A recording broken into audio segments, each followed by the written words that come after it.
अस्सलाम वालेकुम, मैं हूं फैसल तारिड़। वज़ीर आला सुहेल अफरीदी की टीवी की स्क्रीनों पर एंट्री हुई है। बहुत बड़े इंटरव्यूज दिए गए हैं और पहली बार पीटीआई की किसी बड़ी शख्सियत के पाकिस्तान के बड़े टीवी चैनल्स पर इंटरव्यूज चले हैं। नून लीग क्यों घबराई हुई है, क्यों परेशान है, हंगामी इजलास तलब किए जा रहे हैं। सुहेल अफरीदी की एक बड़ी अहम मुलाकात भी हुई है, उस पर भी बात करनी है। और पीपल्स पार्टी क्या करने जा रही है, क्या उनकी नई प्लानिंग सामने आ रही है, इस सवाल से भी बात करेंगे। आपसे गुजारिश है इस चैनल को जरूर सब्सक्राइब करें और फीडबैक जरूर दिया करें। लंबी चौड़ी खबरें हैं लेकिन कोशिश करेंगे कि मुख्तसर जरा अपडेट्स आपके सामने रख दें। हामिद मीर साहब ने हफ्ते के दिन सुहेल अफरीदी साहब का टीवी इंटरव्यू किया जियो न्यूज के लिए। हफ्ते को नहीं चला, एतवार को भी नहीं चला, और जाहिर है उनका टीवी प्रोग्राम होता भी नहीं है ना। उनका प्रोग्राम होता है पीर से लेकर जुमेरात तक। बहरहाल हफ्ते की रिकॉर्डिंग थी। आमतौर पे इस तरह का बड़ा इंटरव्यू हो तो आमतौर पे टीवी चैनल पहले ही जरा उसकी खबरों के अंदर चला देते हैं ताकि थोड़ा सुहेल अफरीदी साहब से दीगर लोगों ने भी इंटरव्यूज किए और मांगे भी।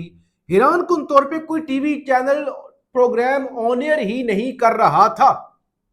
सुहेल अफरीदी साहब ने शिकवा भी किया, आज की प्रेस कॉन्फ्रेंस में शिकवा किया दीगर लोगों के साथ। उन्होंने कहा कि भाई इंटरव्यूज तो आप कर लेते हैं, चलते ही नहीं है। वसीम बदामी साहब ने किया, अहमद मीर साहब ने किया। ये पाकिस्तान के दो बड़े चैनल है ना। आमतौर पे नंबर 1 जियो को कहा जाता है, नंबर 2 ARY को कहा जाता है, कभी ARY नंबर 1 बन जाता है। तो पाकिस्तान के दो प्राइवेट बड़े चैनल इंटरव्यू करके चला ही नहीं रहे। तो यानी और नहीं चला रहे, क्यों नहीं चला रहे, ये भी बड़ी सादा सी बात है। सादा सी बात है, किसी को बताने की जरूरत ही नहीं है। पहले कौन सा पीटीआई का कोई बड़ा इंटरव्यू चला है या पीटीआई को बड़ी मीडिया पे स्पेस मिली हुई है। इवन जिस सोशल मीडिया पे उनका नाम लिया जाता है उस पर भी क्रैकडाउन होता है। हैरान कुन तौर पे आज दोपहर को हामिद मीर साहब ने कुछ क्लिप्स ट्विटर पर शेयर किए सुहेल अफरीदी के इंटरव्यू के।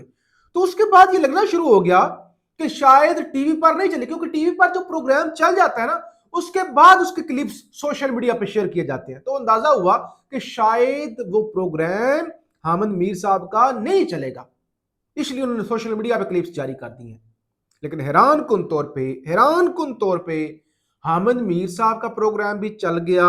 वसीम बदामी साहब ने इंटरव्यू किया और हालांकि उस इंटरव्यू का टाइम नहीं था, रिकॉर्ड कल हुआ था।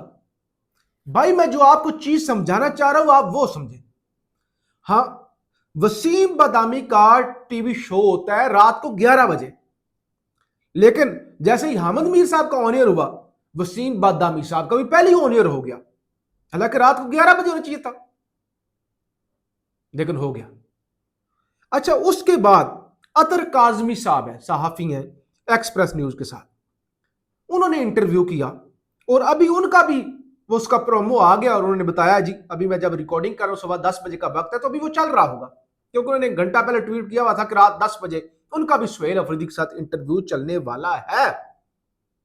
लिहाजा सुहेल अफरीदी की अचानक टीवी चैनलों पे एंट्री, तो ये बड़ी बात है, बहुत बड़ी बात है। पहले नहीं चल रहा था, सबको पता था। इवन एंकर आके बता रहे थे सुहेल अफरीदी साहब को कि अगर उनका चल गया तो फिर आपने हमें भी इंटरव्यू देना है। और सुहेल अफरीदी को 1% भी यकीन नहीं था चलेंगे, तो लिहाजा ये अचानक चलना शुरू हो जाना ये बड़ी बात है। बहरहाल अब आप कहेंगे कि इंटरव्यूज के अंदर उन्होंने बातें क्या की, बातें इतनी अहम नहीं है, अहम से मुराद है तो अहम, लेकिन वो बातें सारी आप सुन चुके हैं। 27 सितंबर को पाकिस्तान की मखलूक इतनी निकलेगी कि कोई संभाल ही नहीं सकेगा। नौजवान इतने जज्बाती हो चुके हैं कि वो आज तक डी चौक मुरीद के और कश्मीर में खड़े हैं। नौजवान इमरान खान, बुशरा बीबी और कोट लखपत जेल असीरान के साथ सलूक देख रहे हैं। ये जियो न्यूज को उन्होंने इंटरव्यू दिया। फिर ARY पर उन्होंने कहा लॉन्ग मार्च का ऐलान तहरीक तहफ़्फ़ुज़ यानी पाकिस्तान के दोनों बड़ों अल्लामा राजा नासर और महमूद खान अचकज़ई साहब के साथ मुशावरत के बाद हुआ। वसीम बदामी ने उन्हें पूछा कि सुहेल अफरीदी से सवाल किया कि इस्लामाबाद के रास्ते में कंटेनर और दीगर रुकावटें खड़ी की गई तो उन्हें कैसे हटाया जाएगा। सुहेल अफरीदी ने कहा PTI कारकुनान पहले भी ऐसी रुकावटों का सामना कर चुके हैं, उन्हें हटाना कारकुनों के लिए मुश्किल नहीं। और उन्होंने कहा कि वही सारी बातें, अलीमा खान से मुशावरत नहीं की गई लेकिन मैं उनके साथ राब्ते में हूं, मैं उन्हें राजी कर लूंगा और हम इकट्ठे निकलेंगे, अली अमीन गंडापुर साहब भी कंटेनर पर होंगे। वही सारी बातें जो जाहिर है मुलाकातें मुख्तलिफ हो रही हैं, जो रिपोर्ट हो रही है। लेकिन यहाँ पॉजिटिव बात उन इंटरव्यूज का टीवी चैनल पर चल जाना है इस वक्त खबर सबसे बड़ी जो है वो। और हामिद मीर साहब, ये हामिद मीर साहब ने खुद ट्वीट किया है, कहते हैं सुहेल अफरीदी को यकीन नहीं था कि उनका इंटरव्यू नशर हो जाएगा। उसकी वजह यह थी कि माजी में ऐसा कई मरतबा हो चुका है। मैंने एक दफा आसिफ जरदारी साहब का इंटरव्यू किया और चंद मिनट के बाद ऑफ एयर हो गया था, लेकिन शुक्र है कि आज अफरीदी साहब का इंटरव्यू नशर हो गया। उम्मीद है हालात में बेहतरी आएगी। मीर साहब को बच्चे तो नहीं है ना, वो कहते हैं कि भाई अफरीदी साहब और मीर साहब को भी नहीं यकीन होगा कि इंटरव्यू चलेगा। बहरहाल चल गया। बहरहाल मेरे पास खबरें काफी पड़ी हुई हैं। महमूद खान अचकजई साहब के घर गए हैं। अचकजई साहब के शिकवे थे, सुहेल अफरीदी मेरे साथ रब्ता नहीं करता, तो ये है वो है, फोन का जवाब नहीं देते। तो अब सुहेल अफरीदी साहब महमूद खान अचकजई साहब के घर गए हैं और उनसे वो मुलाकात कर रहे हैं। तो उन्होंने वो काम शुरू कर दिया ना मुलाकातों वाला। एक तो कल सुप्रीम कोर्ट के बाद धरना, फिर जुमेरात को अडियाला धरना, रात 10 बजे उनका हर चौक डी चौक होगा। खान का इलाज, अभी कुछ खबरें रूमर्स हैं, कंफर्म नहीं हुई कि जी कुछ डॉक्टर्स अडियाला गए हैं और खान का इलाज किया, चेकअप किया, जो भी है। लेकिन जाहिर है जितने भी डॉक्टर जाए, खान को अस्पताल लाया जाए, जब तक चीजें पब्लिक नहीं होंगी, किसी की मुलाकात नहीं होगी, तो ये चीजों की तस्दीक तो नहीं हो सकती। जरा जल्दी के साथ वी लोग लंबा हो रहे, खबरें इतनी होती है ना कि बंदा सोचता है कि यार ये वी लोग कंक्लूड कैसे होगा, कौन कौन सी बताएं, कौन कौन सी ना बताएं। अब आजाद कश्मीर के अंदर इलेक्शन, तीसरा फेज, फैसल राठौर साहब पीपल्स पार्टी के वजीर आजम हार गए, सरदार अतीक साहब मुस्लिम कॉन्फ्रेंस वाले हार गए, और यहां अभी तक जितने हल्के हैं नून लीग ने मैदान मार लिया है। अभी कुछ हलकों के अंदर इलेक्शन होना बाकी है, लेकिन नून लीग कहते कि नहीं भाई इलेक्शन नहीं भी हुआ, अगरचे जब पूरे इलेक्शन हो जाएं तब हुकूमतें बनती। वो कहते भाई हम हुकूमत बनाएंगे, स्पीकर बनाएंगे, डिप्टी स्पीकर बनाएंगे, हम इजलास बुलाएंगे। पीपल्स पार्टी वाले नाराज हैं। आज एक खबर ये भी मेरे पास आई है कि पीपल्स पार्टी जो है वो पीछे हटने जा रही है। पीपल्स पार्टी का पार्लियामान में हुकूमत से ताउन जारी न रखने का फैसला, ARY की खबर है, क्या बताएं।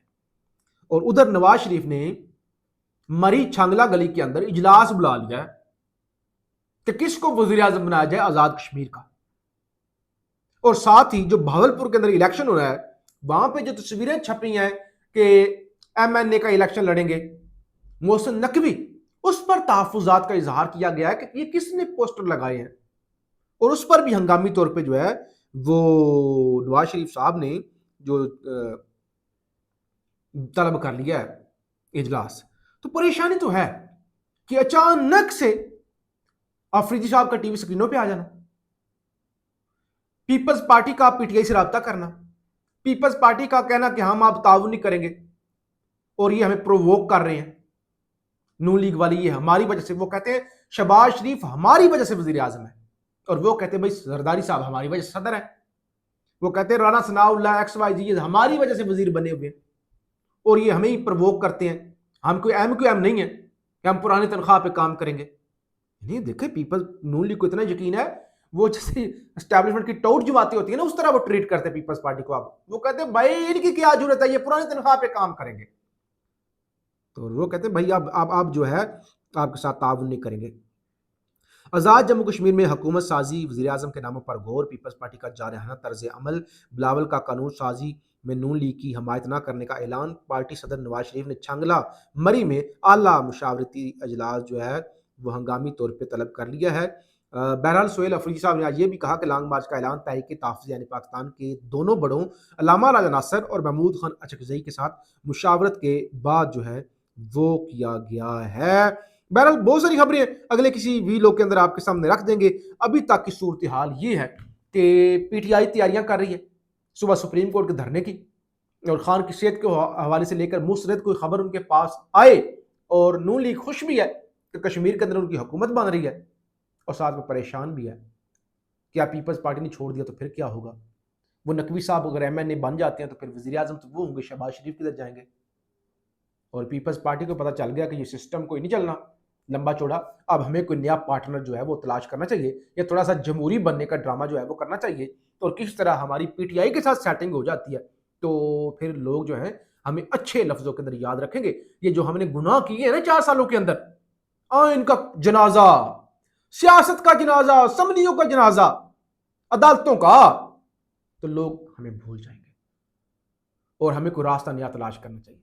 अगर पीटीआई को भी इस वक्त जरूरत है, वो कहते हैं भाई ठीक है, हमारे साथ को खड़ा होना चाहते हैं इस मुश्किल वक्त में, तो ठीक है, हमारी पिच पे आ जाए। बहरहाल फीडबैक जरूर दीजिएगा। पाकिस्तान जिंदाबाद।